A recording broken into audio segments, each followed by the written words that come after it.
नमस्ते दोस्तों, स्वागत है आपका हमारी और एक नई वीडियो में। आज हम आपको कुछ कहानियाँ सुनाएंगे जिन्हें आपको सुनकर बहुत अच्छा महसूस होगा। आपकी दिन भर की थकान दूर हो जाएगी और आप सुकून महसूस करेंगे। इन कहानियों को आप सोने के पहले जरूर सुनें। तो चलिए कहानी शुरू करते हैं। एक छोटा बच्चा था, मुल्ला नसरुद्दीन का बेटा। उसने सेव का वृक्ष काट डाला।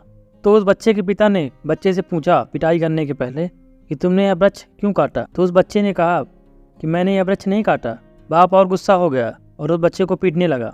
तब उस बच्चे ने कहा कि मैं आपके ही तो नक्शे कदम पर चल रहा हूँ। आपने ही एक कहानी सुनाई थी कि अमेरिका के प्रथम राष्ट्रपति वाशिंगटन ने बचपन में एक सेव का वृक्ष काट दिया था। तो उसके पिता ने जब उससे पूछा कि तुमने सेव का वृक्ष काट दिया है, तो उसने कहा कि हाँ, मैंने सेव का वृक्ष काटा है। इस बात पर वाशिंगटन के पिता ने उसे मारा तो नहीं, बल्कि शाबाशी दी और पुरस्कार भी दिया।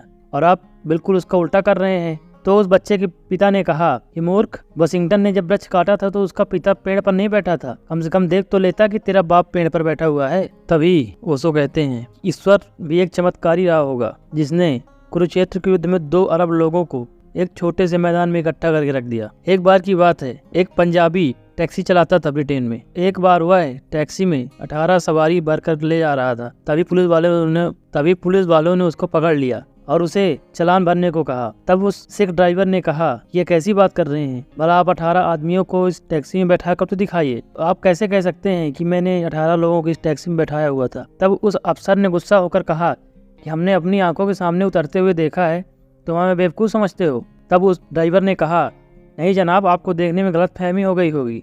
इस गाड़ी में 18 लोग आ ही नहीं सकते।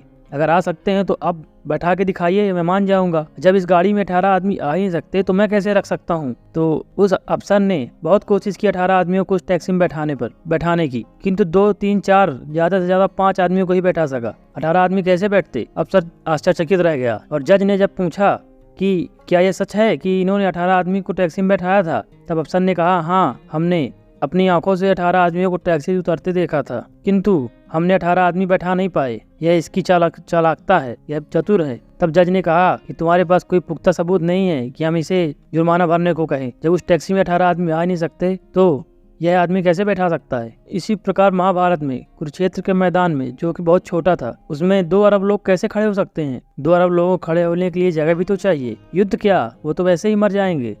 उनके बीच जगह चाहिए। घोड़े हाथी हो गए, उनको भी खड़े होने की जगह चाहिए। ऐसे तो लोग ऐसे ही मर जाएंगे भीड़ में जब उनके बीच जगह नहीं होगी। और लड़ना भी तो है, उनको तलवार लिए हुई उनको भी भाजना है, इसलिए उनके बीच में भी जगह चाहिए। तब तो कम से कम भारत बराबर एक मैदान चाहिए होगा। और ईश्वर ने महाभारत में 2 अरब लोगों को उस कुरुक्षेत्र के मैदान में मरवा डाला और उसके बाद भी कुछ जीवित रह गए। फिर भी उस छोटे से मैदान में ईश्वर कलाकार ही रहा होगा जिसने इतने सारे लोगों को वहाँ मरवाया। और एक आश्चर्यचकित बात यह भी है कि हमारे भारत देश में ट्रेन के डिब्बे को डिब्बा कहते हैं और किसी देश में ट्रेन के डिब्बे को डिब्बा नहीं कहते। इसे डिब्बा इसलिए कहते हैं, थर्ड क्लास के डिब्बे में इतने आदमी भरे होते हैं जितने पूरी ट्रेन के डिब्बों में आदमी नहीं होते हैं। इसीलिए तो उसे डिब्बा कहते हैं, एक माचिस का डिब्बा जिसमें माचिस की तीलियां दाब के भरी हुई होती है। एक बार की बात है, पति पत्नी में झगड़ा हो रहा था पति के देर आने से। तो पत्नी ने कहा कि अगर अब आप 9 बजे के पहले घर नहीं आएंगे तो मैं आपको छोड़कर किसी और शादी कर लूंगी। पति ने कहा, तब तो पड़ोस वाले गुप्ता जी से ही कर लेना। पत्नी ने आश्चर्यचकित होते हुए पूछा, गुप्ता जी ही क्यों। पति ने शांति से उत्तर दिया, मैं उनसे बदला लेना चाहता हूँ। एक दोस्त अपने साथी से कह रहा था, ये साथी, मुझे बहुत डर लग रहा है, बारिश होने वाली है। तो उस साथी ने कहा, बारिश होना तो अच्छी बात है, तुम्हें डर किस बात का लग रहा है। तो उस मित्र ने कहा कि मेरी बीवी बाजार गई हुई है और बारिश होगी इसलिए मुझे डर लग रहा है। तो उस मित्र ने कहा, डरने की कोई बात नहीं है, तुम्हारी बीवी किसी दुकान में खड़ी हो जाएगी। तो उस मित्र ने कहा, डर तो इसी बात का है, वो जिस दुकान में खड़ी हो जाएगी वहीं उधारी करके चली आएगी। एक बार एक आदमी डॉक्टर के पास गया तो डॉक्टर ने उसकी बीमारी को देखते हुए कहा कि यह कोई बहुत बड़ी पुरानी बीमारी है जो तुम्हें परेशान कर रही है, अंदर अंदर खाए जा रही है, तुम्हारा सुख चैन सब नष्ट कर रही है। तो उस आदमी ने कहा धीरे से, डॉक्टर साहब जरा धीरे बोलिए, वह बाहर ही खड़ी हुई है, सुन लेगी। मेरी पत्नी ही मेरा सुख चैन नष्ट करने वाली है। एक पार्क में एक स्त्री और पुरुष बैठे हुए थे।